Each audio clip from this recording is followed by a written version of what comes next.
Hey everyone, Jamie Phillips here, Action Auto Parts. Welcome back.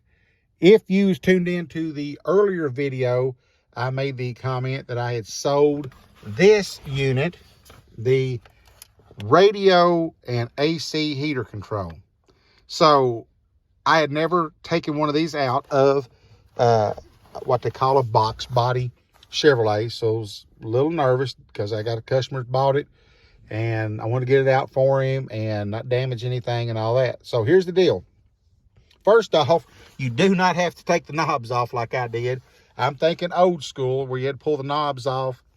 It's all one piece, so you can leave them on there, which I've got them, and I'm going to send them to him. Plus, I'm going to give him some extra screws in case he needs them on installing it in his car. All right, so here's how, if you're not familiar with it, and I was not, here's how that this unit comes out of an 89 Chevy Caprice Classic box body Chevrolet. All right, so you got two screws up here, 9/32 socket will reach them.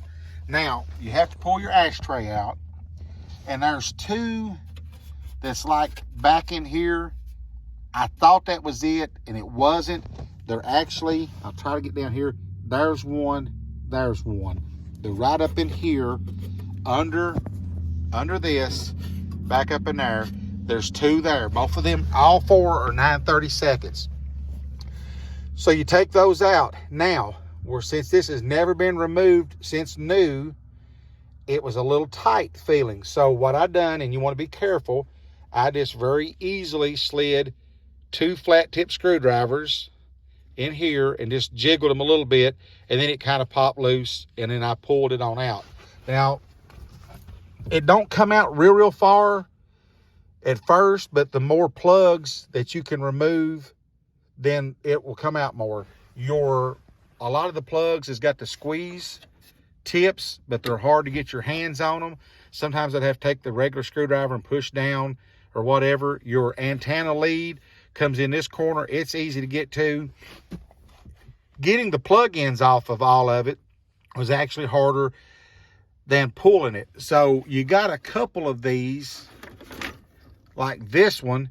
They got that little holder, and it was hard to get to, so I just took a knife and cut it and slid it off. But your heater control cable, I'll get the phone up here on that. It's coiled up there on the end. It had a little bitty metal clip, and I just real easily took the vice grips and squeezed it. It fell off, and then took a flat tip screwdriver and just pushed that down, and it came off. So I probably had working time 30 minutes or so doing this, but I had never done it before. If I had to do it again, I could probably cut that time in half, because I know exactly where everything's at, and I know what tools I'd need, etc., etc. So it's not that big a job. If you've never done it, be like I did. Normally I get all bent out of shape, but I was like, okay, take a breath. I backed up and I looked at things, and then I would pick a plug or whatever. And then, like I said, the more you get off, the further out it can come. You can manipulate it side to side to reach things. So that is how you pull that system. And like I said, I'm going to give him some extra screws. I've got all of his knobs and stuff laying over here. I'll put them in a bag since they're already off, and get this thing bubble wrapped, boxed up tonight, so I can ship it out to him tomorrow. Now, I've got a guy from Louisville, says he's on his way. He's either going to buy all four door panels, or he's going to get the armrest and the pull straps. Either way, that's fine. He's going to be pulling them. And so, you know, again, classic. Yeah, pun intended, since it's a Caprice Classic. Classic case of, I buy these old cars, a lot of guys hauls them straight to the crusher, and they're gone forever. You know, sometimes I pay up a little bit for these cars because I know the multitude of parts. I've got a guy that's coming next week for the steering column. He's going to pull it. The guy also today that's coming for the armrest and stuff may either want the trunk lid and or one of the hinges. He don't know what he needs. Plus, he said, I'm going to look at your car, but his trunk either needs a new lid or hinge because it's twisted. So it's going to give parts and parts and parts to so many other cars that these guys are fixing up. So one sacrifice can can benefit many. But you take it to the crusher, it's gone forever, and then people are still here looking for parts. So I love it.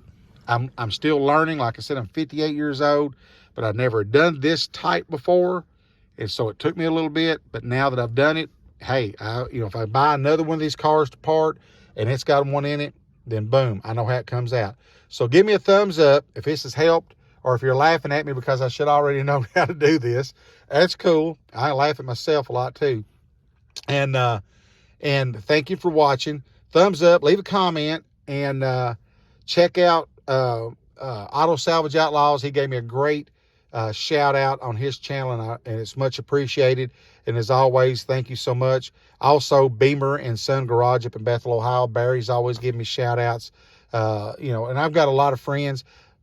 Let's get these car guys. There's some really good ones, and I'll say like Dylan McCool. Got thousands upon thousands, and I'm a subscriber, but sometimes guys, help the little ones out, because everybody started out at nothing. And if you go through your subscribers and you see somebody that's a car guy and they've subscribed and they comment, return the favor and help them out, because all we can do is help each other the more we all grow. So I appreciate it. I hope you have a great day. It's not cold, but it's not warm, but at least the wind's not blowing, so it's a pretty good day here in Kentucky. If I don't talk to you before Christmas, have a Merry Christmas and God bless. And I'll catch you in the next one.